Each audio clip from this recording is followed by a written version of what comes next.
Donc, bienvenue à tous pour cette webconférence qui s'intitule « Passer de la prise de conscience à l'action dans les entreprises ». Donc, moi, je suis Gaëlle Vandeput, je suis chargée de logistique pour l'APCC et aussi pour le SVC. Donc, l'APCC qui est l'Association des professionnels en conseil climat, énergie et environnement. Et le SVC, donc le sommet virtuel du climat qui a commencé depuis lundi et qui sera en cours jusqu'au 3 décembre. Alors, on est ensemble pour 1 h 30 aujourd'hui et avant de commencer, je voulais simplement faire quelques mots sur l'événement et en particulier vous rappeler la mission qui est de permettre aux entreprises et aux collectivités de s'engager, d'agir et d'avancer concrètement sur la voie de la neutralité carbone. Donc, comme vous avez pu le voir sur le programme, on a de nombreuses webconférences et ateliers pendant tout l'événement qui répondent à 2 questions que vous voyez actuellement s'afficher à l'écran. Donc, n'hésitez pas à aller parcourir le programme pour vous inscrire à toutes les interventions qui vous semblent utiles pour vous. Donc, cet événement est initié et coporté par l'ADEME, l'ABC, l'association Bilan Carbone et la fédération Sinov et coordonné donc par l'APCC. Cet événement n'aurait pas non plus pu voir le jour sans les soutiens de tous nos sponsors et parties prenantes. Donc, je voulais prendre le temps de les remercier pendant cette petite introduction et vous voyez donc leur logo s'afficher à l'écran également. Et puis remercier également toutes les autres personnes qui nous ont soutenus de plein de manières différentes depuis notamment 2019, puisqu'en 2019, c'était la première édition de ce sommet virtuel du climat. Alors, sachez aussi que toutes les webconf et tous les ateliers du SVC sont gratuits. On voulait vraiment créer un événement accessible à tous et toutes. Néanmoins, si vous souhaitez nous soutenir et contribuer à la pérennité de cet événement, n'hésitez pas à nous faire un don. Et pour ce faire, je vous mets le lien dans le chat. Pour les aspects logistiques de la webconf, simplement quelques points à noter avant de démarrer. Alors, vous dire, premièrement, de poser vos questions bien dans l'onglet « Questions-réponses » parce que c'est là que les intervenants vont venir les piocher tout au long de la webconf. Et si vous avez juste des commentaires ou des remarques, vous pouvez les faire dans l'onglet « Discussion » en prêtant attention aux destinataires parce que si vous souhaitez que tout le monde voit vos commentaires, il faut bien sélectionner panélistes et participants et non uniquement panélistes puisque les panélistes, ce sont les intervenants. Effectivement, je vois dans le chat, est-ce qu'il y a des replays? Oui, les slides et le replay seront disponibles courant décembre sur le site du SVC. Et vous allez recevoir également un mail directement dans votre boîte puisque vous êtes inscrit à cette webconf. Donc, dès que le replay sera publié, vous en serez les premiers informés. Voilà pour les précisions techniques. Et simplement, dernière chose, c'est que vous êtes nombreux. On n'est pas certain de pouvoir répondre à toutes vos questions pendant cette session, mais vous aurez la possibilité de recontacter les intervenants a posteriori, soit par mail, puisque vous aurez leur mail qui va vous être communiqué dans le mail post-webconf, ou sinon sur la page organisation ou intervenants de certains de nos intervenants qui ont cette fonctionnalité sur leur page. Donc, si je ne dis pas de bêtises, aujourd'hui, on a Régis Janvier de Carbonétique qui bénéficie de ce module sur cette page. Donc, vous pourrez le recontacter directement sur le site du SVC. Voilà, il me semble que j'ai tout dit. Donc, je vais passer la main à nos intervenants et je vous laisse également vous présenter puisque je ne l'ai pas fait. Bonjour. Chacun se présente au moment de sa présentation, j'imagine? Ou comment tu veux faire? Vous m'entendez? Oui, très bien. Ouais, très bien. Okay. Vas-y, Thierry. Bon, je me présente. Très bien. Thierry Velter. Donc, je suis délégué national, effectivement, au sein du CJD. Donc, pour ma part, je vais prendre quelques instants pour vous parler du Centre des jeunes dirigeants, puisqu'à la fois, c'est la plus ancienne organisation patronale et la moins connue. Donc, du coup, on ne perdra pas de temps à partager ça avec vous. Et puis aussi, c'est pour vous permettre de voir d'où on parle, entre guillemets, c'est-à-dire, on va bien sûr parler de ce qu'on peut engager en termes au titre du réchauffement climatique, mais aussi d'où on part, effectivement. Donc, pour ma part, je suis sur la section d'Annecy. Je fais partie du bureau de la section d'Annecy et donc je suis sur la partie solidarité par ailleurs et délégué national, j'en parlerai tout à l'heure. Je suis entrepreneur dans le domaine de la musique enregistrée, donc j'ai plusieurs entreprises, dont une qui est dans la distribution de CD vinyle en tant que grossiste, une qui presse du vinyle et une troisième qui fabrique et vend des accessoires pour disques vinyle et bien sûr, au titre du réchauffement climatique, des actions sur l'ensemble de ces structures. Alors, Ce que je peux dire pour ce qui concerne le CJD, donc, elle a été créée, c'est la plus ancienne, je vous en ai parlé, en 1938. Et elle a été créée en fait par réaction, donc ça, on est dans le CJD, c'est quoi, au Front populaire, mais pas dans le sens, au contraire, contre le Front populaire, mais plutôt pour dire, en fait, il n'y a pas que des salauds de patrons. À l'époque, c'était utile de le préciser, peut-être qu'aujourd'hui aussi d'ailleurs. Et donc, on est dans cette mouvance-là. Donc, le CJD a toujours été un mouvement progressiste et qui ne réclame rien pour lui. Nous, on est une organisation patronale, mais pas comme le MEDEF ou d'autres organisations qui sont là comme des syndicats pour exprimer des demandes. On n'exprime jamais aucune demande pour nous, mais on fait des propositions. Et les différents rendez-vous qui sont les nôtres, c'est dans chaque section, il y a un travail en commission. Donc, on a un groupe de travail qui peut être, par exemple, sur la stratégie d'entreprise ou sur la notion de planète, des plénières chaque mois avec des invités extérieurs sur certains sujets de société, souvent. Et puis après, des rendez-vous nationaux, et de la formation. Hubert, si tu peux passer à la suite. Merci. Donc là, en fait, c'est un sondage qui va me servir pour vous faire partager un peu notre façon de voir les choses. Donc, ceux qui sont au CJD le sont pour apprendre leur métier, le sont pour se former à titre personnel. Alors, des fois, techniquement, c'est quand même beaucoup développement personnel, puisqu'on est notre propre outil de travail.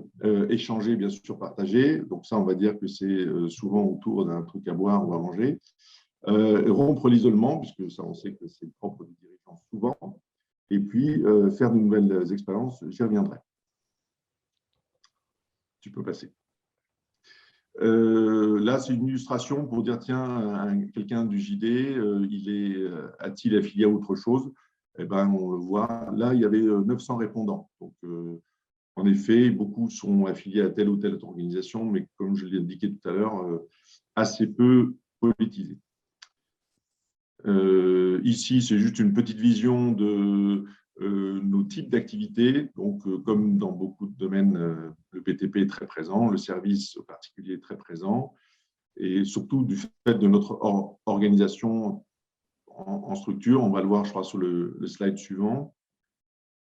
Voilà, nos organisations en taille sont le reflet, je pense, de ce qui se passe en France. Donc, il y a beaucoup d'entreprises. Donc là, c'est la moitié qui ont moins de 9 salariés. Et donc ensuite, petite entreprise. Mais dans les 9 salariés, il y a aussi une grosse fraction de personnes qui sont seules. C'est là ce qu'il faut aborder tout à l'heure en termes de services. Donc, il y a beaucoup de personnes qui sont dans le conseil et de plus en plus dans le conseil autour du durable. Ça, c'est juste une petite vision en disant on est dirigeant, mais d'où ça vient. Il faut le mentionner, beaucoup de personnes qui sont salariées aussi. Donc, l'objectif général, c'est de dire je suis en position de manager. Ça ne veut pas dire seulement chef d'entreprise, mais surtout, quelle que soit la dimension, mais surtout, je suis capable, j'ai le pouvoir de mettre en œuvre des expérimentations. Parce qu'on est au CJD pour apprendre et pour expérimenter. Donc, si on n'a pas de pouvoir pour mettre en œuvre des tests, bon, il y a un intérêt qui est quand même modéré à être avec nous. Mais c'est quand même le cas de beaucoup de gens qui ont la possibilité de mettre en œuvre des expériences. Malheureusement, l'équilibre n'est pas atteint, mais ça reste un objectif. Là, sur la section d'Annecy, je suis, par exemple, on est au 50-50. Donc là, comme les chiffres ne le montrent pas entre 2018 et 2020, pour autant, il y a quand même une progression. Je suis aussi depuis un certain temps, donc on le voit, mais c'est évidemment pas un point encore satisfaisant. Et puis, ça, c'est la vision des JD sur qu'est-ce qu'on devrait porter, effectivement, activement. Donc, par exemple, on voit ici, effectivement, l'écologie, la RSE, ça fait partie de nos combats, et c'est bien sûr ce sur quoi je vais travailler. Je veux juste mentionner en bas, vous avez dans l'évolution des entreprises la notion de performance globale. Ça, c'est quelque chose qui nous est propre, c'est-à-dire on considère qu'une entreprise est performante non pas parce qu'elle gagne des ronds, mais bien sûr, elle doit en gagner, sinon ça ne dure pas, mais elle doit aussi être performante d'abord avec ses salariés, c'est-à-dire que chacun y trouve son compte. Ensuite, bon, respecter les règles du jeu, donc l'ensemble des parties prenantes, les fournisseurs, bien sûr, et l'environnement avec un grand E, c'est-à-dire que c'est aussi ce qui nourrit notre intérêt pour la partie réchauffement et ce qu'on peut faire, parce qu'évidemment, cet environnement est très détérioré. D'abord, c'est pas très cool, et puis c'est pas très facile non plus de faire une activité économique. Alors ici, c'est ce que j'ai indiqué sur la notion d'expérience. On voit qu'une vaste majorité d'entre nous se disent prêts à agir. Alors, entre se dire prêt et le faire, il y a des fois un monde, ça on peut en témoigner.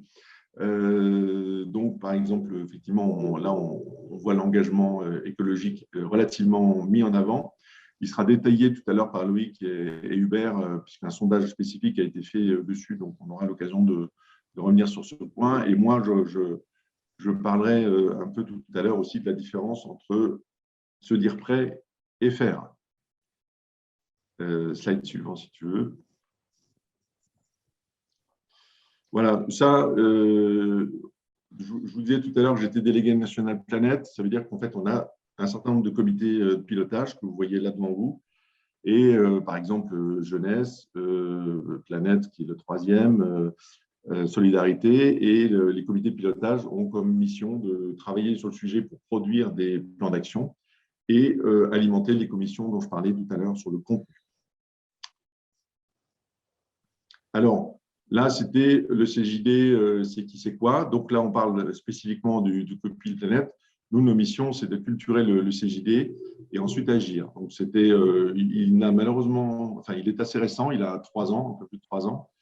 Et notre première mission, ça a été effectivement de nourrir un certain nombre de contenus pour permettre aux CJD, aux gens, aux membres de s'acculturer effectivement. On a mené un certain nombre de collaborations, d'échanges, avec la Convention citoyenne, par exemple, avec le Shift Project, par exemple, la Fondation de la mer. Et on continue donc pour s'enrichir de ces différents échanges.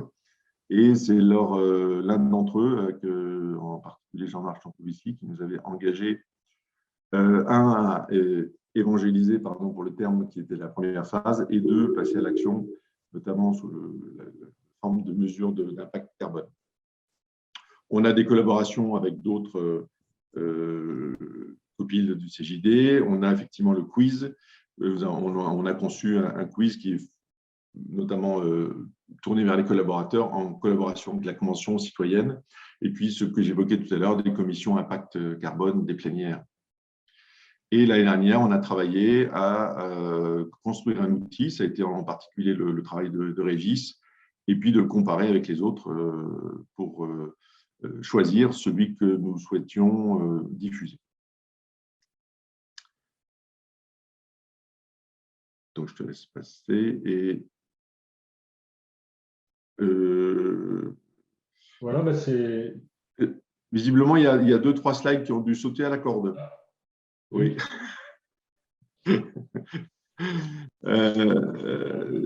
Ouais. C'était un petit peu pour parler des facteurs clés de succès. Et donc, bon, ce qu'on a conduit à faire, effectivement, c'était mettre en avant l'outil de mesure du bilan carbone, de mesure de carbone. Pourquoi est-ce qu'on a voulu mettre ça en place? On s'est rendu compte que jusqu'à présent, tout ce qui était de l'ordre de faire connaître, donc par exemple la fresque du climat, on a eu dans certaines sections des interventions de Jean-Marc Jancovici, on a bien sûr des plénières différentes, donc il y a beaucoup de travail qui a été mené pour que les gens se prennent conscience de la situation. Mais en réalité, c'est ce que j'évoquais un peu tout à l'heure, la prise de conscience n'a pas donné lieu à beaucoup d'actes. C'est pourquoi, effectivement, on s'est dit on va passer à la mesure d'impact carbone en espérant, effectivement, que ça va plutôt inciter chacun à agir. Et effectivement, c'est plutôt ce qui s'est passé, puisqu'on a fait un pré-lancement. Donc là, on va lancer une opération, on est en pleine actualité, puisque c'est hier que ça a été lancé, Balance Statone. C'est ce que va présenter Régis dans le détail tout à l'heure. Donc là, c'est de permettre à chacun, effectivement, de dire, bon, OK, dans mon entreprise, d'où vient le problème. Parce que c'est souvent contre-intuitif. Certains JD avaient commencé à travailler sur certains sujets, mais s'étaient rendu compte qu'en réalité, ce n'était pas les bons. Donc, l'objectif, c'est entre guillemets, déterminer son tiercé perdant, se dire, OK, ben voilà, chez moi, il y a 3 sujets, il faut que je travaille dessus. On y gagne 2 fois, parce que c'est évidemment bon pour la planète, mais c'est bon pour l'entreprise, parce que derrière un bilan carbone élevé se cache une dépendance au pétrole. Donc, en ce moment, on a droit à une répétition générale avec l'augmentation des prix du gaz et du pétrole qui serait que, bah oui, une répétition par rapport à ce qui va se passer dans quelques années. Donc, travailler maintenant à réduire sa dépendance, c'est bon pour la planète, mais c'est bon pour nos entreprises. Et donc, c'est la raison pour laquelle on s'est dit, faisons ça. Et donc, aujourd'hui, on va dire qu'il y a peut-être, enfin, il y a au moins une centaine, entre 100 et 150 personnes qui ont déjà fait cet exercice. Et en effet, une fois qu'on a vu, sauf si on fait ça de mauvaise foi, ce qui peut arriver aussi, eh bien, on se dit, OK, qu'est-ce que je peux faire? Et donc, c'est pour ça qu'on a poussé le mesure d'impact carbone, c'est qu'on a considéré que ça mettait beaucoup plus en mouvement que tout ce qui a été fait jusqu'à présent, où on sort l'alarme à l'œil, mais sans plus. Je voudrais aussi rajouter par rapport à ça que, par exemple, il y a la COP26 qui est sortie, dont il est de bon ton de dire que c'était une déception. Moi, je considère, là je parle en tant qu'entrepreneur, que entre tout ce qui est du domaine de l'État, tout ce qui est du domaine du particulier ou des citoyens et tout ce qui est du domaine de l'entreprise, celui qui agit le moins, c'est l'entreprise, de mon point de vue. Aujourd'hui, je connais extrêmement peu, mais vraiment très peu d'entreprises qui ont engagé quoi que ce soit. Donc, souvent on dit oui, l'État, parce que quand on est entrepreneur, on n'est pas forcément très proche du fonctionnement de l'État. Aujourd'hui, même si on peut considérer que c'est insatisfaisant, si on compare avec ce que fait l'entreprise, ils sont quand même loin devant. Les particuliers, pareil, on voit bien que les gens se saisissent quand même de leur capacité de consommation pour changer les choses. Je crois que c'est déjà 10% de l'agriculture biologique, et ça se fait sous l'impulsion des consommateurs. Et puis, même dans le monde de l'entreprise, évidemment qu'il y a beaucoup de greenwashing et il y a beaucoup d'entreprises qui affichent des choses qui ne sont pas réelles. Il y en a aussi qui agissent sincèrement. Enfin, bon, par exemple, je trouve que le fait que récemment la SNCF a décidé de chasser complètement les bouteilles plastiques chez eux du jour au lendemain, c'est une bonne chose. Donc, bien sûr qu'il y a une partie de greenwashing, mais néanmoins, si on doit faire des moyennes, je trouve quand même que le monde des grandes entreprises agit plus que celui de la petite qui fait absolument rien. Donc, nous, on est dans cet axe-là, c'est de dire, c'est quand même bien le moment de prendre notre part, parce que nécessairement, la pollution vient de la production, c'est les entreprises. Et notre ambition au sein de CJD, c'est de faire œuvre d'influence. D'abord, on travaille chez nous. D'abord, on essaie d'évangéliser chez nous, puisque le point de vue sur ce qu'il faut faire, l'urgence environnementale, et pour l'instant, on ne peut pas considérer qu'elles sont majoritaires chez nous. Donc, on veut d'abord qu'elles soient majoritaires chez nous.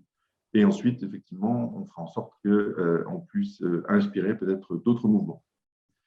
Donc, c'est dans cet esprit que Loïc et Hubert vont vous présenter un sondage qui a été réalisé il y a une petite année pour ce qui concerne le CJD, mais aussi d'autres sondages, je crois, pour illustrer l'état d'esprit des entrepreneurs. Et ensuite, Régis mettra en avant Balance Staton, qui est donc le challenge, dans un premier temps, qu'on s'est donné pour les mois qui viennent au sein du CJD. Merci Thierry. Voilà. Désolé pour le petit bug sur les diapos. En fait, elles sont, je crois, dans la partie de Régis, mais on verra ça tout à l'heure parce que vous allez Régis va vraiment, on va dire, compléter tes propos. Alors, donc, moi, je suis Hubert Davzac de Castéra. Je suis le directeur de l'agence MTDREC, un bureau d'études basé à côté d'Aix-en-Provence, nord d'Aix-en-Provence. J'ai aussi une double casquette qui fait qu'on se connaît avec Thierry et Régis. Je suis aussi vice-président de la belle section du CJD Pays d'Aix-en-Provence, exactement. Et donc, j'interviens par contre aujourd'hui au titre de ces deux casquettes. Et je suis avec mon collègue Loïc, Donc, Loïc Cellier, chargé d'études à l'agence MTDA, donc j'accompagne des entreprises dans la réalisation de leur bilan carbone et leur réflexion justement sur la mise en place de plans d'action suite à un diagnostic de gaz à effet de serre. Donc, nous allons vous présenter, enfin, surtout Loïc va vous présenter, il y aura pas mal de chiffres et un peu de statistiques. On a compilé en fait trois grandes études. Une étude voilà, faite par le World Economic Forum, l'ADEME, et puis une étude faite par le CJD. Elles vont un peu toutes dans le même sens sur cette prise en compte de cette perception finalement des chefs d'entreprise par rapport aux enjeux climatiques. Et en fait, ce qui est intéressant de constater, c'est qu'est-ce qui se passe concrètement sur le terrain. Et c'est là où la complémentarité avec l'intervention de Régis va être intéressante. Il y a entre guillemets ce que les chefs d'entreprise pensent, et puis il y a ce qu'ils font, malheureusement. Avant de rentrer dans le détail, juste quelques mots sur notre agence, qui est un bureau d'études en environnement, structuré autour de 3 pôles, qui existe depuis 1987, compte une vingtaine de collaborateurs avec des domaines d'expertise sur la forêt, sur l'environnement et sur les risques, la prévention des incendies de forêt, qui est notre cœur de métier historique. Et depuis l'arrivée de Loïc, il y a quelques temps à l'agence, eh bien, on a développé cette activité de bilan carbone pour les entreprises. Ça fait, alors nous, on ne fait pas trop de greenwashing, mais depuis 2007, on fait notre bilan carbone interne, notre bilan un petit peu de notre démarche RSE qui est menée depuis ce temps-là. Et on s'est dit, tant qu'à faire, vu qu'il y a un problème un peu planétaire, autant mettre notre ingénierie et notre service au service des autres entreprises. Je vais laisser la parole à Loïc et dans la présentation, il y aura quelques temps. Alors, on a dû jongler un petit peu avec les outils puisque on devait pouvoir accéder à des questions-réponses en live avec l'ensemble des participants. Donc, on va essayer de la rendre un peu interactive, cette partie de présentation. Et du coup, on a dû changer un petit peu d'organisation et du coup, ce sera dans un Google Forms. Je vous communiquerai un lien dans le petit volet discussion sur lesquels on vous laissera quelques fractions de secondes, quelques dizaines de secondes entre guillemets pour répondre et voir si finalement les gens qui sont autour de cette table virtuelle partagent un petit peu des visions identiques ou pas. J'ai le sentiment que quand on s'inscrit à un atelier lors du sommet virtuel du climat, on a peut-être déjà franchi un cap par rapport à une population générale. On verra si c'est le cas. Voilà, sans tarder, je laisse Loïc présenter les différents questionnaires qui ont été collectés pour aujourd'hui. Donc là, l'objectif, c'est de revenir effectivement sur trois études et notamment 3 représentations, ce qu'on appelle parfois des représentations sociales, c'est-à-dire des sondages qui nous permettent d'estimer la perception des enjeux par différentes populations, ce qui nous permet aussi, nous, en interne, après, d'identifier les freins et les motivations, donc là, en l'occurrence, des entrepreneurs et des dirigeants pour justement traiter cette problématique, les enjeux environnementaux au sens large et puis plus particulièrement la problématique climat. Donc là, sur la slide, vous pouvez visualiser les limites planétaires, donc, telles que définies par les scientifiques. Donc, on voit notamment que les 3 limites planétaires principales dont fait partie la perte de biodiversité, l'érosion de la biodiversité, et puis la crise climatique sont jugées, en tout cas, préoccupantes par la communauté scientifique. Et l'idée justement des perceptions que je vous présente juste par la suite, c'est de voir si cette perception de ces limites-là est bien reflétée, en tout cas, auprès des entrepreneurs et puis auprès de la population française. Donc, en fait, je parcours 3 études, 2 rapidement parce qu'elles sont publiques et puis l'idée, ce n'est pas de parcourir le rapport intégralement, mais simplement quelques enseignements. Donc, celle du World Economic Forum, donc, qui est une étude qui est réalisée au niveau mondial auprès de différents experts dans différentes entreprises et puis au sein d'organisations aussi gouvernementales. Donc, l'idée en fait, de cette étude, c'est de classifier des risques. Donc, c'est ce qu'on voit sur la slide suivante. En fait, il y a différents risques qui sont soumis, une vingtaine de risques qui sont soumis aux personnes qui répondent au sondage, donc qui vont ensuite classer ces risques selon leur probabilité d'occurrence et selon leur impact.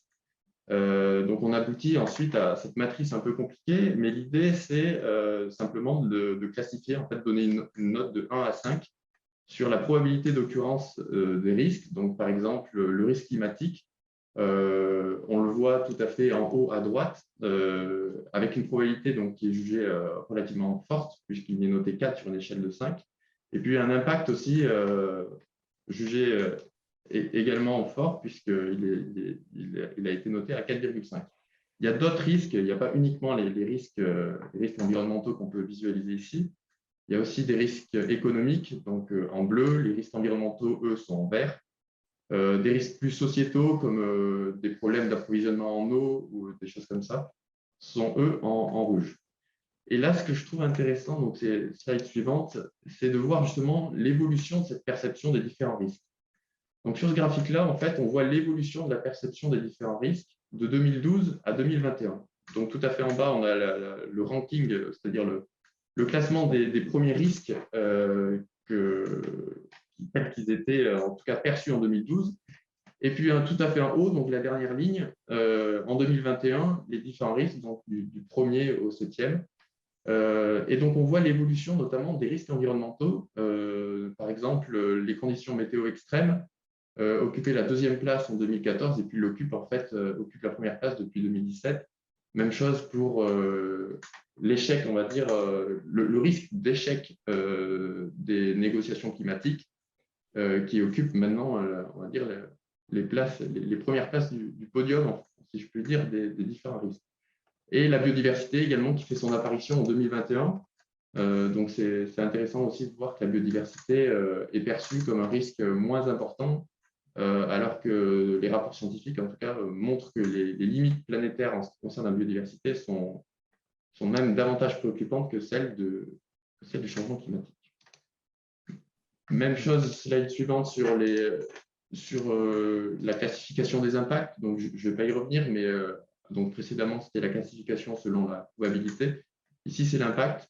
Donc, même chose, des risques environnementaux qui sont jugés de plus en plus impactants.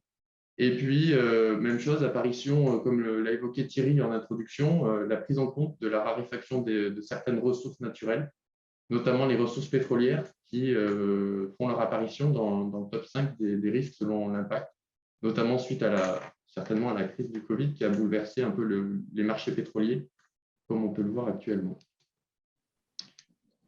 Donc ça, c'était une première étude au niveau très international, une étude un peu plus française et puis qui a été mise à jour très récemment, puisqu'en fait, l'ADEME publie depuis plus d'une vingtaine d'années, depuis 2020, je crois,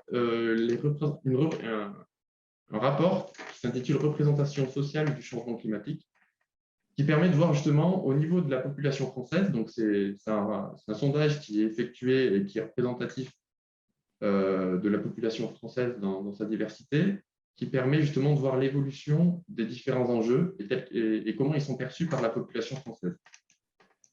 Donc, sur cette slide-là, vous voyez justement la classification des différents enjeux. Donc, ça fait aussi écho à l'étude précédente. Donc là, on a différents enjeux, l'emploi, l'environnement, la sécurité, les inégalités, etc. Et puis leur évolution dans la perception au sein de la population française. Donc, on voit qu'historiquement, c'était l'emploi qui dominait les préoccupations, on va dire, en termes correspondant à ces différents enjeux-là. Et puis, donc l'environnement, historiquement aussi, en tout cas, concerne et puis est jugé comme étant un enjeu de plus en plus important. À noter que donc, depuis l'année 2020, depuis l'apparition justement de la crise sanitaire, et puis l'apparition de nouveaux enjeux qui sont maintenant classifiés par l'ADEME, on voit justement une évolution, une légère baisse en tout cas de cette importance des enjeux environnementaux. Et parmi ces enjeux environnementaux-là, donc c'est aussi le reflet peut-être de la couverture médiatique, on voit effectivement que la question climatique, au travers de l'effet de serre et du réchauffement climatique, en fait concerne est jugé comme en tout cas le problème majeur parmi les problèmes environnementaux. Même chose, s'ensuit la dégradation de la faune et la flore, l'érosion de la biodiversité, qui arrive après. Donc ça reflète aussi ce qu'on avait au niveau du World Economic Forum. Et ce qui est intéressant, donc là, même chose, l'idée, ce n'est pas non plus de rentrer dans le détail. Je vous invite à aller voir cette étude de l'ADEME qui a été sortie ce mois-ci. C'est de voir l'évolution de la perception et puis de voir l'évolution aussi de qu'est-ce qu'on peut faire face à ces enjeux-là. Et on voit au sein de la population française que le levier, en tout cas numéro 1, identifié, c'est une modification des différents modes de vie des personnes, ce qu'on pourrait aussi traduire parfois, et ce qui est traduit parfois aussi dans l'étude par une sobriété, ou en tout cas des modes de vie plus sobres ou des modes de vie adaptés. On le retrouve ça dans l'étude ensuite qui concerne les dirigeants. Même chose sur cette slide-là, je n'y reviens pas en particulier, mais on voit effectivement où sont les leviers d'action et notamment quelles sont les populations et puis quels sont les acteurs surtout qui sont les plus à même pour adresser ces questions-là. Donc, principalement, tels que jugés par la population française, chacun d'entre nous, les citoyens, et puis les États. Les entreprises arrivent également quatrième, on va dire, dans ce ranking-là, dans ce classement-là. C'est pour ça que, justement, on arrive sur les représentations finales, c'est-à-dire, slide suivante, sur un sondage, cette fois-ci, donc réalisé auprès du CJD, donc comme l'a introduit Thierry, avec une population, c'est-à-dire de dirigeants, principalement de PME, c'est-à-dire, et là, en l'occurrence, d'entreprises de moins de 50 salariés. Et ça nous permet justement, au travers de cette étude-là, de voir la perception de ces dirigeants-là, et puis plus particulièrement, quels sont leurs freins et leurs motivations face à ces enjeux.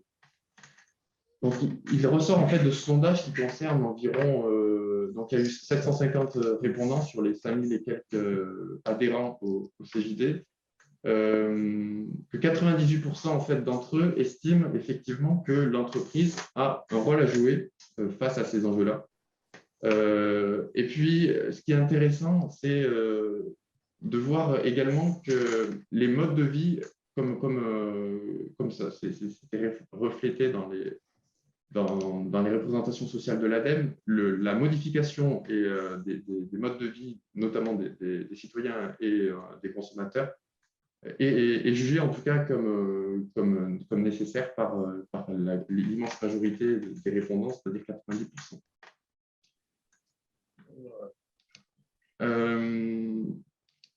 Même chose, donc ici, là, on glisse progressivement sur, une fois qu'on a pris conscience qu'un changement est nécessaire face aux enjeux, c'est d'identifier les différents freins et les différentes motivations, et pour ensuite donc, pouvoir actionner les différents leviers qui permettront de passer à l'action, sur une partie sur laquelle aussi reviendra Régis juste après.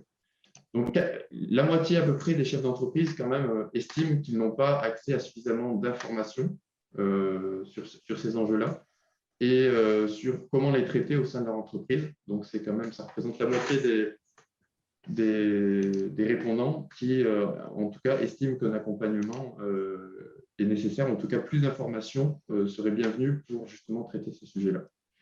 Un autre chiffre aussi qui ressort de cette étude, c'est le fait que, même chose, 93% ici des répondants estiment qu'ils agissent en fait par conviction personnelle, c'est-à-dire que sans même avoir identifié de motivation stratégique au sein de leur entreprise, la motivation personnelle est un levier, en tout cas au sein des entreprises qui ont répondu, qui est le levier principal pour essayer d'adresser ces questions.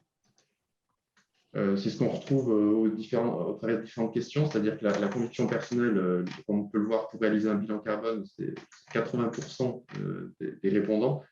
L'anticipation d'une réglementation, donc là on est sur un panel qui n'est pas assujetti à la réglementation française, donc c'est vrai que la réglementation les concerne moins, en tout cas en ce qui concerne les bilans carbone.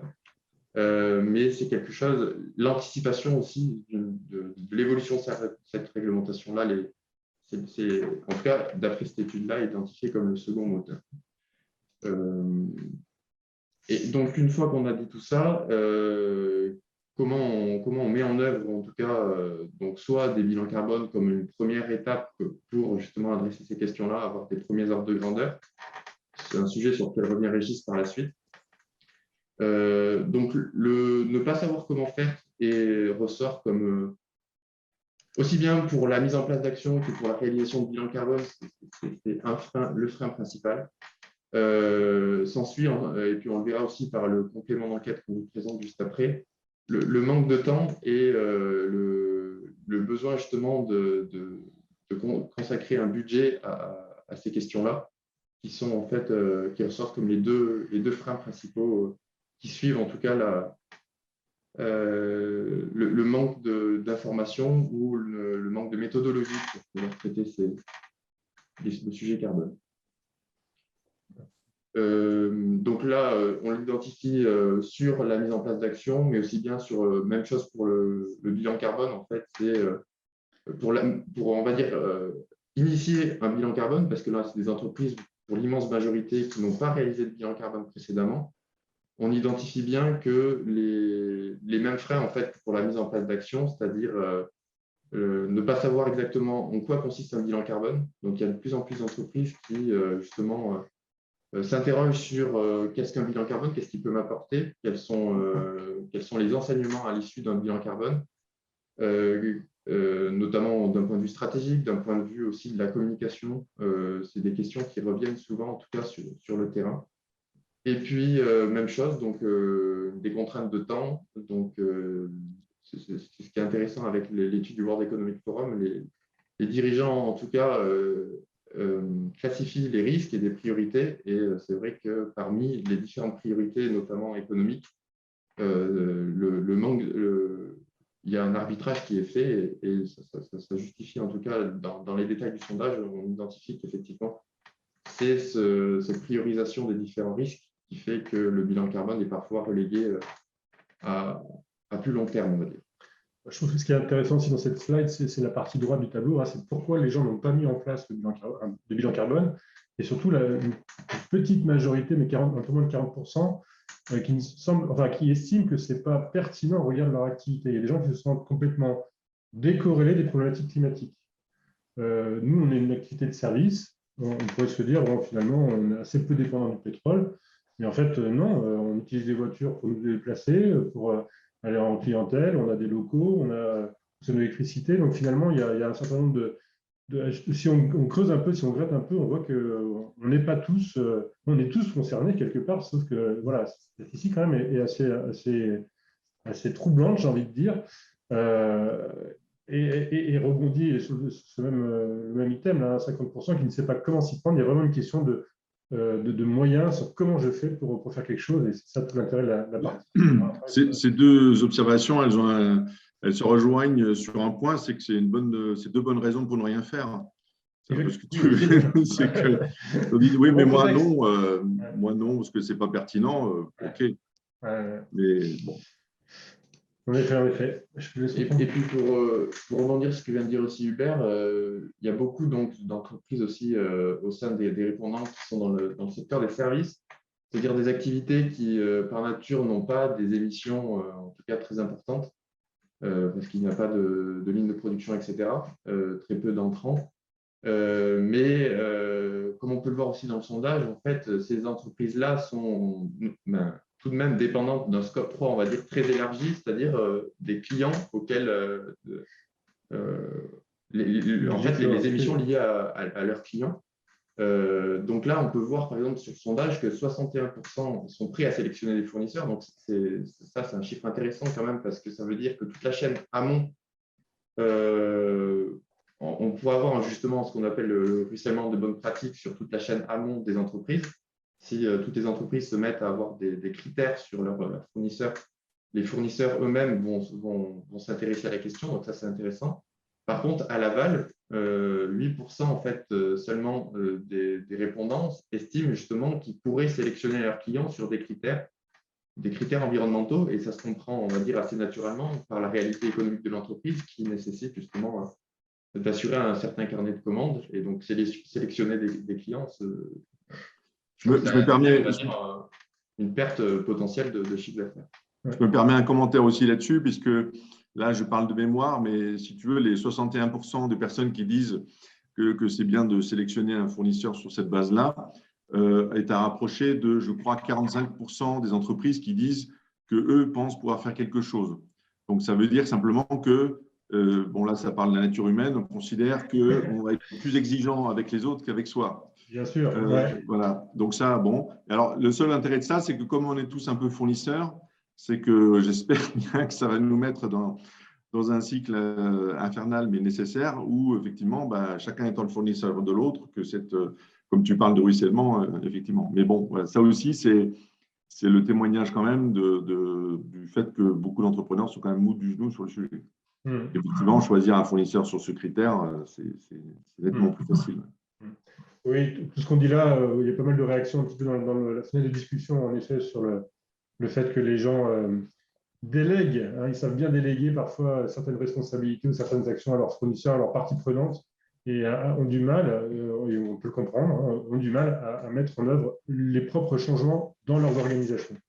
Ce que va vous présenter Loïc juste à présent, c'est un complément d'enquête qu'on a fait. On a diffusé un petit peu dans nos réseaux respectifs, hein, un complément d'enquête pour voir, voilà, actualiser un petit peu cette étude de 2020 et puis compléter certains sujets. Mais vous allez voir, on revient un petit peu sur les mêmes logiques, hein, les mêmes tendances finalement. Au niveau des répondants aussi, on a à peu près les mêmes typologies d'entreprises, donc principalement des PME avec des entreprises de moins de 50 salariés et des chiffres d'affaires compris principalement en dessous du million d'euros. Et puis là, ce qui était intéressant dans ce complément d'enquête, c'était que effectivement, les répondants, en tout cas, se sentent concernés par les enjeux à titre personnel et ce, plus fortement qu'à titre professionnel. Donc, on a en quelque sorte une dégradation de la prise en compte au niveau professionnel par rapport au niveau personnel. Et ça s'explique aussi dans les slides suivants, c'est-à-dire que qu'on retrouvera aussi dans la suite pourquoi, justement, à titre professionnel, il y a davantage de freins qu'à titre personnel, notamment parce qu'à titre professionnel, il y a des contraintes supplémentaires qui font que la prise en compte est moins facile que la mise en place de gestes, on va dire, de gestes individuels. Alors, c'est là le côté un petit peu interactif. Alors, navré ça balbutie un petit peu. Voilà les questions qu'on a soumises à notre panel de chefs d'entreprise et qu'on vous propose, auxquelles on vous propose aussi de répondre. Donc, je mets dans la discussion un lien sur lequel je vous invite à cliquer et sur lequel vous allez pouvoir répondre de la même façon aux questions qui est posée à l'écran. Je vais regarder les réponses en live, normalement. Donc là, le but, c'est d'identifier à titre professionnel quels sont, en tout cas, les freins, les raisons plutôt, de pourquoi ces enjeux vous concernent, donc, et quel serait en tout cas l'apport de la prise en compte de ces enjeux-là. Donc, ça peut être par conviction personnelle pour répondre à des évolutions du marché, donc la création de nouveaux besoins qui ouvrent de nouvelles opportunités et de nouveaux marchés. La possibilité de rendre l'organisation plus attractive, de répondre à un risque, donc ça fait écho à l'étude du World Economic Forum. Est-ce qu'il y a un seul choix possible? Il y a plusieurs choix possibles. Oui, vous pouvez normalement choisir plusieurs réponses. Je vais vérifier. Choix multiple, on est bien en choix multiple. Et je pense que vous devez pouvoir modifier votre réponse. Hein. J'ai une quinzaine de réponses pour le moment. C'est une question qui s'adresse à tout le monde, là, à tous les gens qui sont autour de la table. Par contre, en l'occurrence, là, les résultats que vous allez voir, c'est des réponses qui ont été posées uniquement à des dirigeants de PME. Ah. Alors, on me dit qu'on peut sélectionner une réponse. Zut. Pourquoi? C'est bizarre. Attendez. J'ai pourtant mis choix multiple. Eh bien, on va changer. Il faut mettre case à cocher alors. Voilà. OK, je pense que si vous actualisez la page et vous recommencez, vous devez pouvoir normalement choisir. Merci de me confirmer. C'est bon. C'est bon, super. Désolé pour ces quelques difficultés de direct. Il était prévu que ça se fasse dans l'interface Zoom et on a dû changer un petit peu de fonctionnement au dernier moment. Donc, sur le deuxième sondage, on devrait être meilleur. Allez, on se laisse encore quelques secondes, quelques dizaines de secondes pour répondre. Exprimez-vous, n'hésitez pas. Ici. Pour l'instant, je m'assure que Voilà. Allez, on va considérer. Est-ce qu'on arrive à voir, est-ce que je peux savoir combien il y a de personnes dans la salle virtuelle? Oui, 89. alors 89, c'est ça, oui. 89. Donc, il y a 57 réponses à ce stade. Merci de vos réponses. Et je meuble un petit peu le temps que tout le monde puisse cliquer et s'exprimer. Sur les questions, on répondra aux questions là, qui sont posées. Merci, Monsieur Poitras, de vos questions. J'y répondrai tout à l'heure dans le temps un peu de questions-réponses. Allez, je vous propose qu'on clôture la première salve de réponses. On a 60 réponses, on a les 2 tiers des participants. Alors, je vais voir si j'arrive. Si je glisse mon écran, est-ce que vous voyez le résultat du sondage de l'Assemblée? Ouais. Ouais, c'est bon. Voilà. Donc, on a l'item quand même de conviction personnelle qui ressort en grande majorité. Hein, on voit de manière un peu écrasante devant les autres éléments de réponse. Je vais vous reprocher l'écran tout à l'heure et je vais vous faire afficher maintenant les résultats de cette enquête menée auprès des chefs d'entreprise.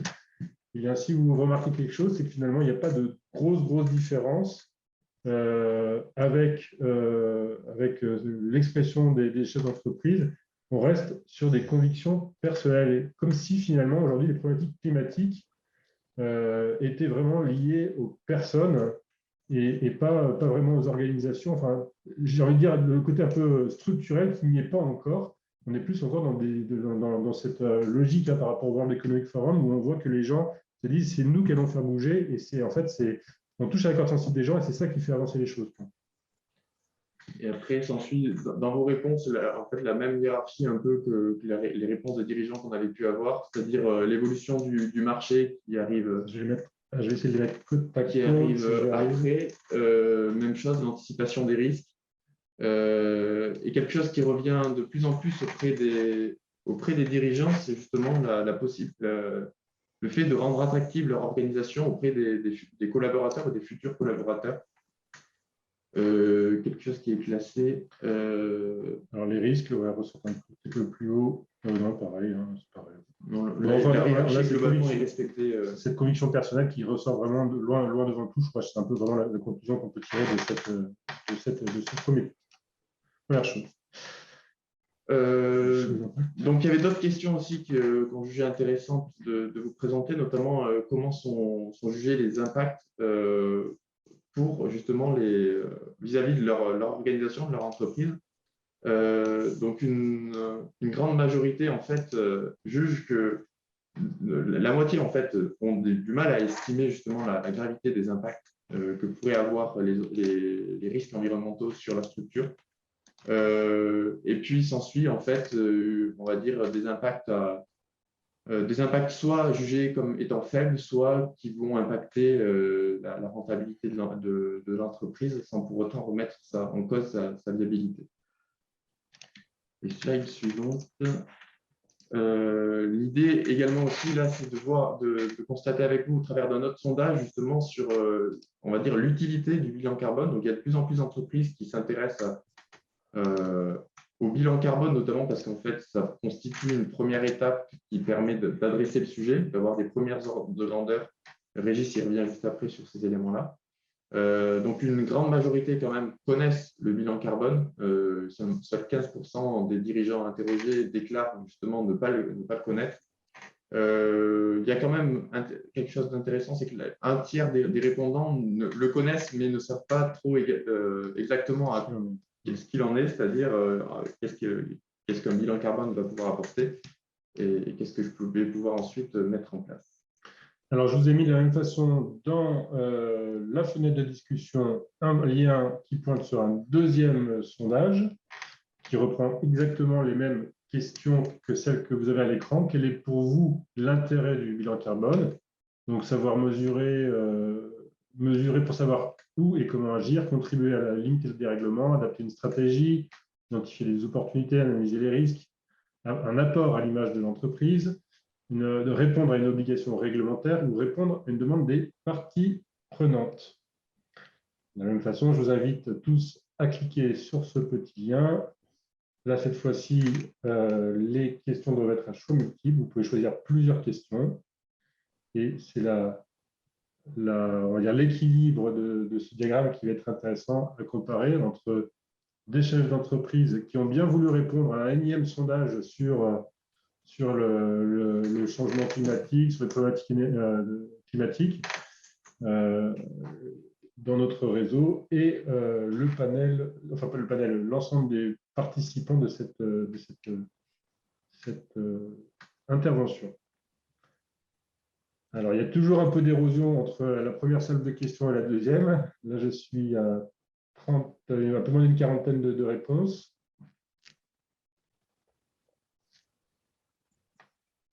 Je vous laisse quelques minutes.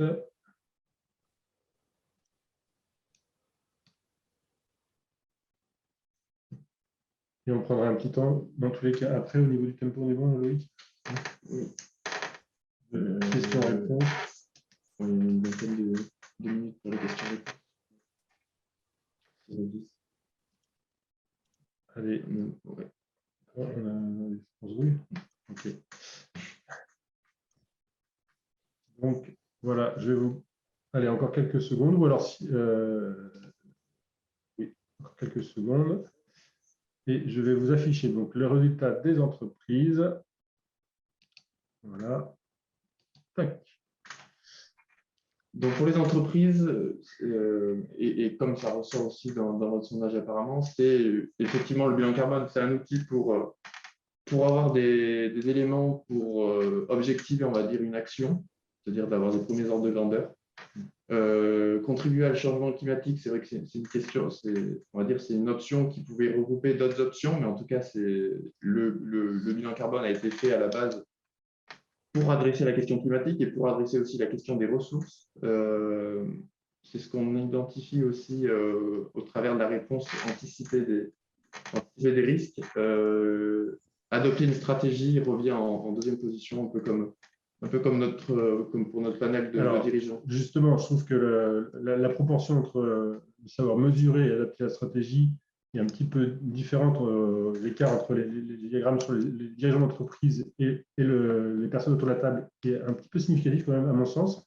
Et ce n'est pas étonnant. Je pense que les gens qui sont autour de cette table connaissent davantage cet outil et savent qu'en fait, ce n'est pas juste une façon de mesurer. Quand on parle bilan carbone, les gens pensent, voilà, bilan comptable, on se dit, voilà, on va faire des chiffres et basta.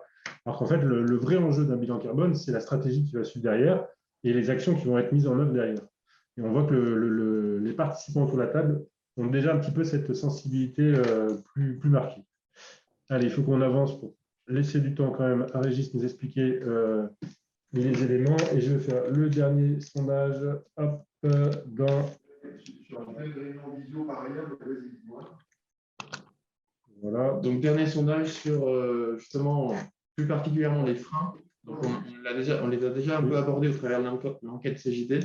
Là, l'idée, donc, c'est de savoir qu'est-ce qui pourrait freiner. Donc là, c'est vrai que c'est une question qui concerne peut-être davantage les dirigeants. L'idée, c'est donc de savoir quels sont les freins principaux. Donc, en termes de temps, des freins financiers, budgétaires, des freins organisationnels pour avoir justement des disponibilités en interne ou simplement justement des personnes qui pourraient prendre le sujet, des compétences, effectivement, réaliser, on va dire, notamment un bilan carbone, ça demande quand même une connaissance du sujet ou l'intérêt pour la démarche. Allez, on est presque au même nombre de répondants que sur la deuxième question. C'est l'objectif que je me suis fixé. Gardez votre intérêt pour le sondage live et pouvoir vite arriver à la conclusion. Juste après, c'est la dernière étape de notre présentation. Après, on passera la main à Régis et on répondra aux questions soit en fin de présentation si on a le temps. Il y a quelques questions qui me démangent de répondre. Là, sinon, ce sera sur un temps off, comme c'est convenu avec le SVC. Ouais. Allez, encore un petit pouce. supplémentaires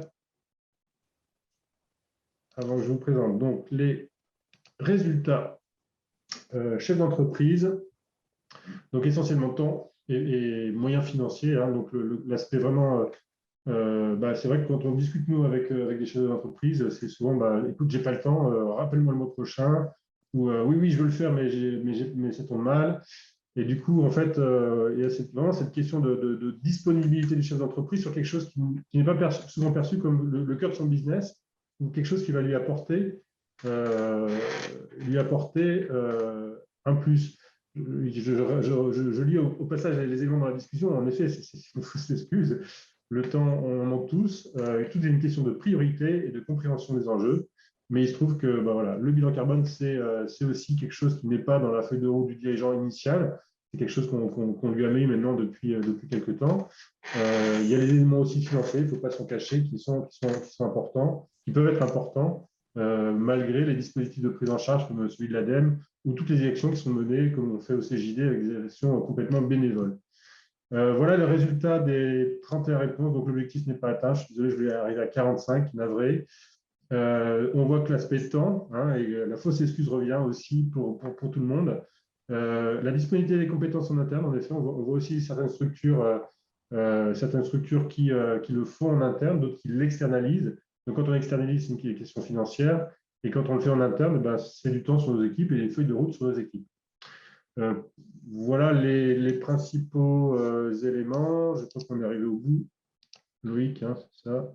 Oui. Et on va passer du coup la parole et rendre l'audience à Régis. Donc, on va arrêter le partage. Je vais arrêter le partage. Normalement, vous ne voyez plus mon écran, ce qui doit permettre à Régis de prendre la main.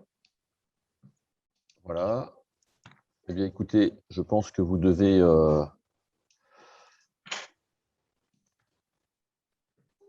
voir mon écran. Oui, c'est bon. C'est bon? Très bien. Donc, alors d'abord, je me représente. Donc, Régis Janvier, en fait, dirigeant chez J3I Carbonétique. Et donc, moi, effectivement, j'accompagne les entreprises dans la réduction de leur consommation d'énergie d'un côté et dans la prise en compte de l'impact carbone des entreprises de l'autre côté. Alors, je suis également donc membre du CJD depuis… ça fait quelques temps maintenant, puisque j'y suis depuis 2007, et donc sur la section des Côtes d'Armor, donc à Saint-Brieuc. Alors, je fais donc bien sûr partie du COPIL Planète aux côtés de Thierry Velter. Et puis, ce COPIL en fait, a commencé donc par poser en fait, les différentes questions en fait, des impacts des entreprises sur les enjeux planétaires, sur la biodiversité, sur le climat. Et donc les différentes dégradations que nous constatons de l'environnement. Et nous avons progressivement en fait, priorisé en fait, les enjeux climatiques, et donc avec la volonté d'entraîner en fait, le mouvement, donc le CJD, vers la sobriété carbone. Et avec le constat qui vient d'être montré par l'enquête statistique de MTDA, que les dirigeants, en fait, ils ne savent pas par où commencer, et qu'en réalité, le fait que les enjeux carbone ne soient pas nécessairement pris en compte dans les entreprises, c'est avant tout en fait, un problème tout simplement de compétences qui n'est pas là. Alors, alors, au CJD, d'abord, première précision, on ne fait pas évidemment du bilan carbone en tant que tel, même si peut-être que par moment, par abus de langage, vous allez entendre qu'on emploie cette expression. Damien Huet a judicieusement mis une remarque sur ce sujet dans la discussion. Effectivement, ce n'est pas du bilan carbone, on n'est pas sur une méthode normative. Et d'ailleurs, l'objectif n'est pas de répondre à une question normative. L'objectif, il est réellement d'aider en fait, les dirigeants à prendre conscience d'un côté des enjeux climatiques, prendre conscience des enjeux de leur entreprise, et ensuite de dégager des pistes d'action dans les entreprises pour réduire leur impact carbone. Alors, phase de test, en fait, on a commencé en 2019-2020 avec donc une commission carbone qui a démarré au départ à Saint-Brieuc. Aujourd'hui, il y a 9 JD qui ont été accompagnés sur 2 années consécutives. Un groupe de 6 redémarre cet accompagnement cette année. Et des commissions comme ça, il y en a en France une cinquantaine qui sont en fonctionnement, donc quasiment la moitié des sections avec des commissions par carbone. Le principe, c'est d'utiliser un outil Excel de calcul qui est utilisable en autonomie, moyennant évidemment, c'est le deuxième point, c'est le côté accompagnement. Et puis cet accompagnement se poursuit puisque là, à Saint-Brieuc, en fait, on a une commission post-bilan carbone puisqu'il y a des gens qui ont envie, en fait, il y a une demande qui a émergé avec l'envie d'aller plus loin. Toujours dans les tests qui ont été réalisés, en fait, en 2020, une formation sur 2 jours sur Rennes, avec une première journée sur la sensibilisation et la prise en main donc de l'outil de calcul sur Excel, un travail en autonomie où chacun a calculé son impact carbone, et puis une deuxième journée avec de la mise en commun, et puis travail sur les actions et sur la vision d'entreprise.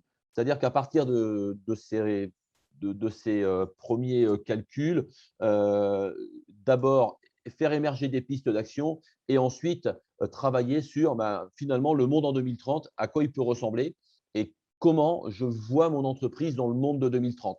Et là, pour le coup, le travail en groupe, et le CJD est très propice à cela, le travail en groupe permet en fait de se challenger les uns les autres, et puis que quand un dirigeant d'entreprise présente sa vision en 2030 ou à l'horizon 2030, eh bien, ça permet aussi aux autres de poser des questions, de challenger, de dire mais pourquoi ci, pourquoi ça, et du coup d'enrichir à la fois la vision du dirigeant qui expose en fait son entreprise et également de ceux qui participent à cet échange. Également sur Poitiers, donc toujours pareil, dans la partie phase de test, réalisation d'une opération sur l'ensemble de la section, donc avec Lionel Bertrand qui était à ce moment-là donc le président de la section de Poitiers.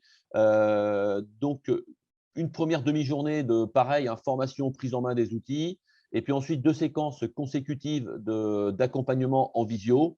On a abouti à ce que 35 entreprises sur une cinquantaine, un peu plus de 50 entreprises ont réalisé leurs calculs jusqu'au bout. Ça ne s'est pas toujours traduit par la mise en œuvre d'actions sur cette expérimentation-là, parce que le temps imparti était un peu moindre. Et également une expérience sur Annecy où, je ne sais pas si Thierry, je l'ai vu s'absenter tout à l'heure, mais c'est toujours en ligne. Il est là. Voilà, donc Thierry, tu peux peut-être témoigner rapidement de l'expérience d'Annecy, puisque c'est chez toi. Exactement. Là, on s'est donné, on va dire, un delta de 6 mois pour faire l'ensemble de la section. Là, on a choisi de fonctionner par groupe de travail. On a, par exemple, autour du BTP, par exemple, l'entreprise réunie autour du numérique, autour du commerce. Donc, pour l'instant, 3 groupes se sont tenus. Et l'intérêt de ça, c'est justement pour, comme vous le savez sans doute, quand on mesure son impact carbone, on doit prendre des hypothèses. Donc là, par exemple, en créant un groupe BTP, on peut travailler sur les mêmes hypothèses. Et puis surtout sur la partie plan d'action aussi, ce que fait l'un peut inspirer l'autre. Et donc, c'est pour ça qu'on a travaillé comme ça. Voilà. Donc, 3 groupes ont été faits et il en reste encore 4 ou 5 à passer. Voilà. Alors, de cela a émergé quelques points clés. En fait, d'abord, transmettre de la compétence. Toujours pareil, le sondage réalisé en interne a mis en évidence que les JD, et donc je pense d'une manière générale, les dirigeants d'entreprise n'ont pas la compétence pour appréhender les enjeux climatiques et les enjeux carbone. Ce qui est en soi n'est pas une anomalie, c'est une problématique qui malgré tout, même si elle devrait être déjà bien prise en compte par la société, il s'avère qu'on n'est qu'au démarrage de cette prise en compte pour de vrai. Donc effectivement, il y a un besoin de transmission de compétences, un besoin également d'accompagnement, parce qu'en fait, on peut fournir un outil de calcul à un dirigeant d'entreprise, que ce soit un tableur Excel, que ce soit une solution en ligne, que ce soit, bref, quel que soit le type d'outil. En réalité, il faut de l'accompagnement parce que il y a toujours des petits sujets techniques qui sont qui peuvent être un petit peu délicats, le facteur d'émission qu'on ne connaît pas, ou le deuxième sujet, ça va être quel périmètre je prends en compte. Et alors là, sur cette notion de périmètre, le travail en groupe a son intérêt. Parce qu'en fait, on peut parfois avoir tendance à oublier telle ou telle chose. Et du coup, alors entre JD d'une même section, qui forcément se connaissent bien, eh bien, il y a le côté, mais dis donc, pourquoi tu n'as pas pris en compte, tu devrais intégrer telle chose dans ton calcul, tu es dépendant de ça. Et donc, du coup, il y a ce travail-là permet aussi d'avoir une prise en compte des périmètres qui sont un petit peu mieux. Et puis enfin, le besoin de suivre les progrès. C'est-à-dire que faire aboutir à un premier calcul, alors qui encore une fois reste très estimatif et permet simplement de dégager les grands postes d'émission de l'entreprise, hein, eh bien en fait, ce premier calcul, il doit permettre derrière de mettre en place des actions, mais pour ça, il faut effectivement avoir une notion de suivi des progrès. Alors, combien ça coûte? Eh bien, c'est la question compliquée. Non, en fait, dans le cadre du CJD, ce que ça coûte, c'est du temps et de l'engagement. Du temps pour se former, parce qu'en fait, pour se former, pour acquérir de la compétence, il faut avoir du temps de cerveau disponible. Donc ça, il faut consacrer le minimum de temps de cerveau pour pouvoir acquérir cette compétence, prendre conscience des ordres de grandeur. Les ordres de grandeur au niveau mondial, bien sûr, et au niveau national, mais les ordres de grandeur dans son entreprise. Savoir qu'une heure de visio, ce n'est pas tout à fait pareil que de se faire une journée de déplacement en voiture. Et ça, il y a encore du travail un petit peu à faire de ce côté-là, parce qu'il y a toujours des sujets qui reviennent sur la table et puis d'autres qui sont très généreusement oubliés, si on peut parler de générosité dans ce cadre-là. Mais enfin, il y a des sujets qui sont effectivement un petit peu oubliés et qui pour autant, voilà, c'est quand même des points, souvent des points clés. Et puis, Régis, il faut… je te coupe les chics, pardon, parce que dans combien ça coûte, là je viens de voir dans les questions qu'il y a la question de combien coûte l'outil. En tout cas, c'est ce que j'ai compris. On ne l'a pas mentionné tout à l'heure, donc Régis, lui, ça lui a coûté parce qu'il a pris le temps de le faire, mais on a expérimenté, je vous l'ai dit l'autre coup, des outils différents.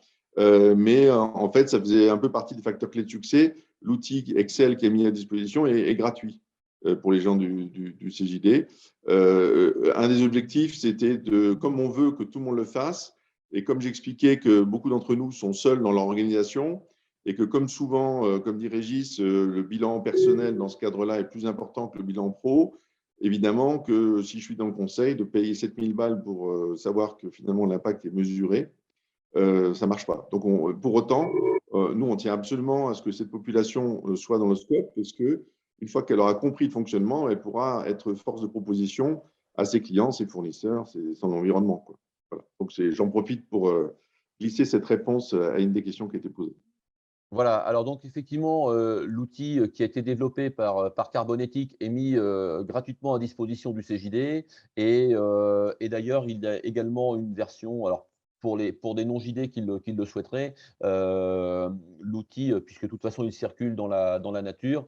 Donc nous, on a une version interne qui est bien sûr beaucoup plus complète et qui nous permet de faire, y compris du bilan de type réglementaire. Mais là, on a un calculateur qui peut être mis à disposition de toute entreprise qui souhaite effectivement s'engager dans la démarche. Et je crois que ça fait aussi… Alors c'est aussi, je pense, si on veut décarboner, il faut aussi être dans l'esprit du partage et de la collaboration, donc ça en fait partie. Alors, le coût principal pour l'entreprise, c'est le temps qu'elle va y consacrer. Clairement, il ne faut pas sous-estimer le fait que oui, il faut y passer un petit peu de temps. Maintenant, c'est voilà, si on veut le faire, c'est une nécessité. Alors, si on continue, donc, on en arrive maintenant au déploiement, donc sur l'année 2021-2022. Donc, alors au CJD, les années, c'est un peu comme à l'école, hein, ça commence en septembre, ça finit en juin. On est des grands enfants. Donc, en fait, on est sur l'année 2021-2022. Et là, on a un déploiement qui est à l'échelle du mouvement avec un hashtag qui a été lancé qui est Balance ta tonne, donc le petit mot de ralliement. Et donc, à l'échelle du mouvement, l'idée, c'est d'avoir différents outils qui sont d'une part des plénières, d'autre part des ateliers carbone en visio. C'est-à-dire que là, on a des visios qui, alors jusqu'à présent, qui ont eu lieu une fois par mois avec des animateurs de commission. Et donc, à partir du mois de décembre, là, on va augmenter la cadence. On va avoir des visios qui vont être hebdomadaires, qui vont être un petit peu le SAV du carbone pour justement apporter des réponses aux gens qui en ont besoin. Et puis, bien sûr, toujours les commissions qui continuent et qui sont le moyen de réfléchir sur un temps plus long, sur une année entière, puisque donc les commissions, ça dure l'année scolaire, quoi, voilà. Donc, en fait, un JD rentre dans une commission en septembre et il a progressé sur le thème de sa commission au mois de juin. Alors, commission carbone, évidemment, on travaille sur les enjeux carbone, mais vous vous doutez, il y en a aussi sur les thématiques RH, stratégie, tableau de bord et autres. Du coup, les objectifs, c'est de sensibiliser en fait effectivement par l'exemplarité. L'objectif ambitieux, c'est 1000 JD qui est fait un bilan carbone pour notre congrès national qui aura lieu à Toulouse au mois de mai. C'est de mettre en place dans les entreprises des actions de réduction des émissions de gaz à effet de serre. Donc là, on est sur du volet atténuation. Et c'est aussi de rendre les entreprises du CJD plus résilientes, c'est-à-dire forcément, si on est moins dépendant du carbone, et puis si on prend en compte ces enjeux-là, on va aussi adapter son entreprise pour être moins fragile aux risques liés aux enjeux climatiques et carbonés. Donc, comme je le disais tout de suite, 1000 JD, c'est quand même… il y a grosso modo 5500 entreprises dans le mouvement, dans le CJD, donc c'est quand même quasiment 20%. Ça, c'est l'objectif de gens qui sont impliqués. Alors, ça ne veut pas dire des gens qui vont avoir fait leur bilan carbone complet. Par contre, c'est des gens qui ont pris le temps de regarder les impacts carbone de leur entreprise, qui ont pris le temps de voir où se situer, en fait, pour reprendre l'expression de Thierry, leur tiercé perdant du carbone, et puis qui vont avoir mis en œuvre au moins une action dans leur entreprise de réduction, voire carrément pour certains, ceux qui sont engagés dans les commissions, des plans d'action complets et puis un changement de vision. Mais en tout cas, à minima, une action dans l'entreprise et puis également ayant pris une décision dans leur vie perso. Pourquoi ? En fait, on ne décarbone pas l'économie sans décarboner nos modes de vie. Et puis, on considère que finalement, les dirigeants d'entreprise ont aussi un rôle d'exemplarité dans la société. Alors, ça ne veut pas dire que ce soit des exemples au sens avec un E majuscule, mais enfin, nous sommes tous un peu des exemples les uns pour les autres. Et donc, nous considérons que nous devons faire notre part. Et donc, effectivement, dans nos vies perso aussi, mettre en place des choses pour réduire nos émissions de gaz à effet de serre. Enfin, on est un exemple ou un contre-exemple, Régis? Alors, on est un exemple ou un contre-exemple, voilà. Enfin, de toute façon, bon ou mauvais exemple, on est toujours l'exemple, m'avait dit un jour un formateur, et je crois que c'est pas faux. Donc, pour le carbone, il faut qu'on essaye. Voilà. Alors, donc le déploiement de cette action Balance ta tonne, ça va commencer par alors, dans le jargon, les PDR sont les présidents de région, les PDS, les présidents de section. Et donc, effectivement, il y a déjà eu une formation qui a eu lieu pour l'ensemble des présidents de région. Les présidents de section, c'est en cours. Et puis, dans les sections, c'est déjà en cours en partie et ça va s'amplifier là pour le tout début 2022. Dans les commissions, sur 2 ans, on a grosso modo, on est à peu près à 250 JD qui sont embarqués. Alors, ça ne veut pas dire que 250 ont été au bout, ont mis en œuvre des choses qui sont toutes formidables. Mais enfin, en tout cas, il y a des choses c'est des gens qui ont quand même pris conscience et puis qui progressivement bougent. On va voir tout à l'heure ce qui se met en place. En Bretagne, on a effectivement la volonté d'avoir un forum carbone au printemps, donc en fait de rassembler en fait tous ceux qui ont envie de travailler sur le sujet et qui ne sont pas impliqués dans des commissions pendant un temps fort pour travailler sur ces enjeux carbone.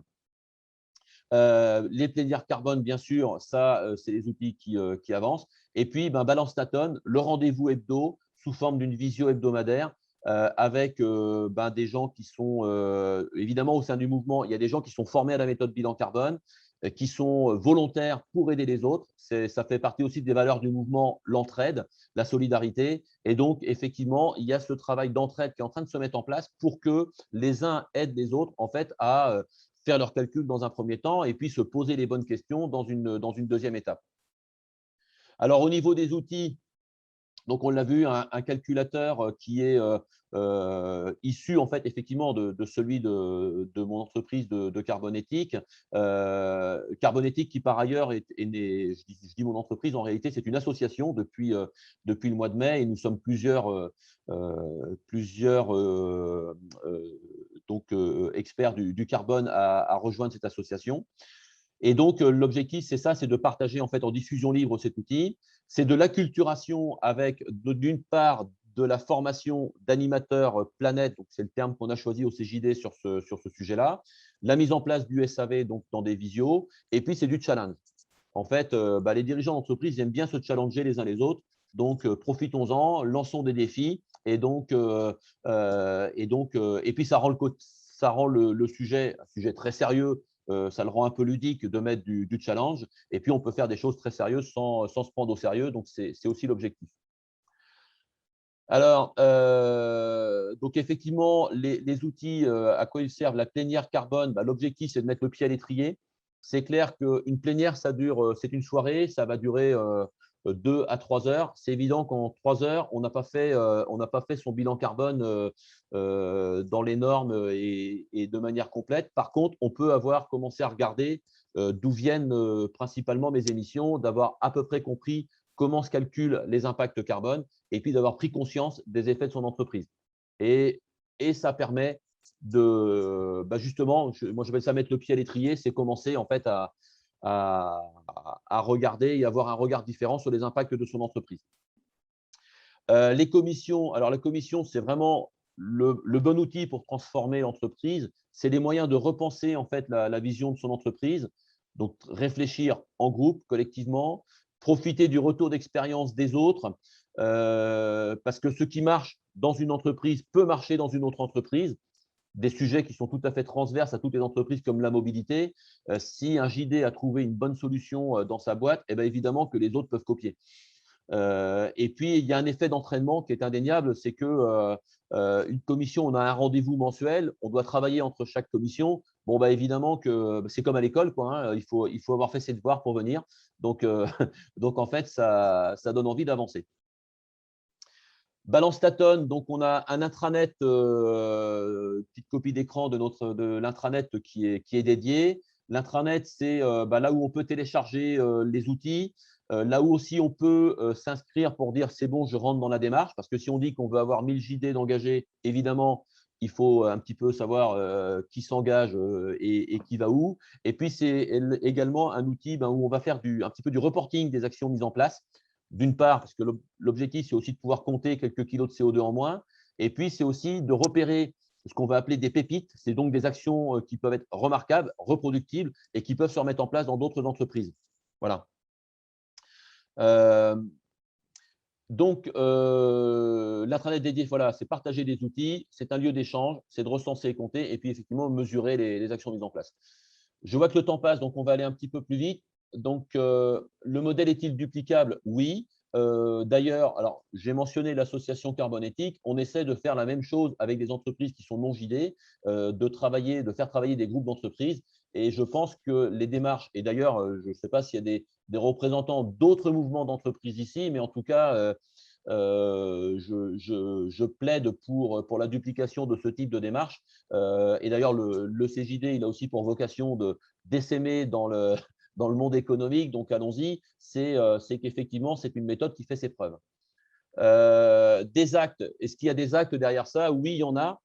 Très rapidement, on a mis en place une entreprise. Alors ça, ce sont des exemples que sur Saint-Brieuc, donc en fait sur les 9 entreprises de départ. Donc vous voyez que j'ai 4 exemples à vous donner sur 9 entreprises, donc c'est pas trop mal quand même. Donc il y a une entreprise qui a mis en place dans son ERP un calcul en temps réel du carbone et qui affiche aujourd'hui sur ses devis. Donc eux, ils font de la construction d'équipements pour les entreprises agroalimentaires. Dans leur devis, ils affichent les kilos de CO2 liés à l'installation et également l'impact carbone du fonctionnement de l'installation.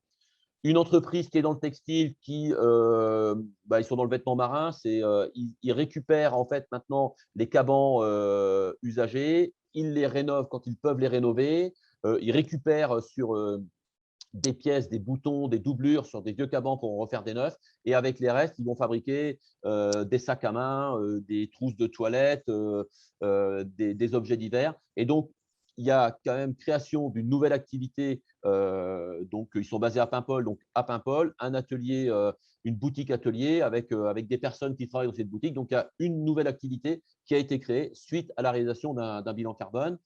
Une entreprise qui est un hôtel-restaurant qui était très connu et qui est toujours connu parce que des repas à dominante viande de bœuf et qui a mis à sa carte du végétarien et qui maintenant, donc systématiquement dans la carte, il y a du végé. Et donc, effectivement, là, ça a mis un peu plus de temps. Là, ils ont mis 2 ans pour faire le virage, mais n'empêche qu'ils y sont partis. Et enfin, il y a une exploitation agricole qui aujourd'hui, qui a sa propre marque, qui fait de la vente de ces animaux directement aux grandes surfaces et qui, en fait, s'engage maintenant dans une démarche d'autonomie en protéines, c'est-à-dire qu'ils produisaient déjà leurs céréales sur leur exploitation, ils vont aussi produire leurs propres protéines plutôt que d'importer du soja en fait venant forcément de zones de déforestation. Et donc ça, on avait identifié que c'était le levier pour réduire l'impact carbone sur cette exploitation. Eh bien, c'est parti. Voilà. Donc, l'idée qui peut être généralisée et sortir du CJD, c'est qu'à plusieurs, c'est mieux. L'intérêt du travail en groupe pour les TPE, c'est qu'on mutualise l'accompagnement. Et c'est vrai que clairement aussi, mutualiser l'accompagnement, c'est aussi économiser du temps de prestataires et donc de réduire les coûts et de mutualiser ces coûts. Le principe, c'est l'engagement envers le groupe qui permet aussi d'avoir envie d'aller au bout et beaucoup plus facilement que quand on est tout seul face à sa feuille de calcul ou face à son tableur ou son application en ligne pour calculer son bilan carbone tout seul. Possibilité d'échanger, de dialoguer, les solutions des uns peuvent être les solutions des autres, et puis de se challenger et de tester d'avoir un effet, ce qu'on appelle miroir au CJD, c'est-à-dire en fait le retour des autres sur son plan d'action, sur sa vision, sur sa stratégie, et ça, c'est très riche. Je te recoupe la chic, parce que je ne sais pas combien de temps tu as présenté, parce que dans les questions, là, il y en a une qui est importante sur la notion de… Enfin, pardon, elles sont toutes importantes, je les aime toutes, mais il y en a une que j'ai relevée sur le bilan carbone. Quelqu'un dit, oui, mais alors, est-ce que vous engagez d'aucuns à ensuite aller plus loin? La réponse est oui. C'est-à-dire qu'on utilise la terminologie de mesurer son impact carbone parce qu'on ne veut pas utiliser le terme bilan carbone à n'importe quelle sauce. Pour autant, le travail qu'a fait Régis permet d'obtenir un résultat qui est proche, effectivement, mais qui a pour ambition de dire OK, c'est quoi mon tiercé perdant? On a expliqué tout à l'heure que dans les commissions, on avait un certain nombre de sujets techniques ou développement personnel, mais qui sont, on a oublié de le préciser, comme dans ce cas-là, animés par d'autres membres de la section et des bénévoles. Et donc, évidemment, à aucun moment, on ne prétend être des experts. Donc, c'est toujours de l'initiation. Et donc, à l'inverse, une fois que chacun aura fait le mesure d'impact carbone, on l'encourage à aller faire un bilan carbone avec un professionnel. Surtout qu'on en a en plus beaucoup au sein du CJD. C'est mon cas. J'ai une de mes entreprises qui était suffisamment simple pour que je fasse un premier exercice tout seul. Et j'en ai un autre où je suis dans la production, où là, je sollicite une entreprise dont c'est le métier. Donc oui, ça ne s'oppose pas. Au contraire, on pense que ça va plutôt aller vers une généralisation, en tout cas pour les entreprises peut-être plus structurées ou de production. En fait, ça donne le goût aux entreprises d'aller chercher de la compétence. Elles prennent conscience des enjeux et donc elles vont chercher de la compétence. Alors, il y a quelques questions importantes qui sont posées. Je vais y répondre très rapidement. Périmètre pris en compte uniquement scope 1 et 2? Non, non. En fait, dans une TPE, le scope 1 et 2, c'est à peine 10% des émissions. Donc, en fait, c'est systématiquement du scope 3. Donc, on va chercher les fournisseurs et c'est pour ça que c'est parfois compliqué de trouver les bons facteurs d'émission et tout ça. Il y a une question qui est aussi sur le fait que est-ce qu'il y a une différence, enfin, est-ce qu'on peut calculer son impact carbone sans utiliser la méthode bilan carbone officielle? Oui, la méthode bilan carbone, effectivement, c'est une méthode officielle qui permet d'avoir des choses qui sont comparables. Maintenant, quand l'objectif, il n'est pas d'afficher envers ses clients ou autres un bilan carbone. Donc, pour le coup, j'emploie le mot bilan carbone, ce n'est pas de faire cet affichage-là, c'est de calculer ses impacts. On peut utiliser d'autres méthodes qui, de toute façon, donnent des résultats qui sont tout à fait comparables et similaires. En fait, la seule différence dans les résultats, c'est est-ce qu'on a été regarder tous les détails ou pas? Est-ce que quand on fait la mobilité des collaborateurs, par exemple, on a fait un questionnaire très détaillé pour connaître la mobilité de chacun, ou alors on a dit, bon, OK, chez moi, on est 10, chacun fait grosso modo 15 km pour venir le matin. Et voilà, la différence, elle est là. Est-ce qu'on a fait quelque chose un peu à la louche, rapide, ou est-ce qu'on a été dans les détails? Parfois, le fait de le faire à la louche et d'avoir un premier chiffre, ça permet de prendre conscience et c'est à partir de là qu'on va plus loin. Régis, on a répondu partiellement par écrit à certaines questions. On t'a laissé quelque part les autres questions qui nous semblent plus à ta, on va dire, de l'ordre de ta partie, hein, sur comment calculer. Ouais, alors alors du coup, j'ai marqué répondu en direct pour certaines. Par contre, effectivement, il y a une question qui était sur les éléments de coût d'un bilan carbone. Alors là, un bilan carbone officiel, les éléments de coût, là, je ne vais pas en donner comme ça parce que vraiment, si on veut vraiment faire un bilan carbone pour une entreprise, ça va vraiment dépendre de la taille de l'entreprise et de la complexité de l'entreprise. Donc, en fait, je ne sais pas répondre à cette question-là comme ça de manière générique, mais en gros, ça peut aller de 2 000 à 3 000 euros à plusieurs dizaines de milliers d'euros selon la taille de l'entreprise et la complexité de l'entreprise. Voilà. J'ajouterais que, en fait, moi maintenant, que du bilan carbone, j'en fais finalement assez peu, puisque l'objectif, ce n'est pas de faire que du bilan carbone, c'est d'accompagner le changement de l'entreprise. Donc, c'est à minima bilan carbone plus plan d'action et réflexion stratégique, ou bilan carbone plus calcul d'impact carbone dans le produit fini vendu au client, et donc d'être capable de dire est-ce que mon produit, notamment dans le cadre de produits innovants, est-ce que mon nouveau produit est moins carboné que l'ancien? Ça, c'est une question assez importante. Voilà. Voilà, il y avait une question également sur sont-ils incités à passer au bilan carbone? Ben, ça, Thierry y a répondu. Effectivement, l'un n'empêche pas l'autre.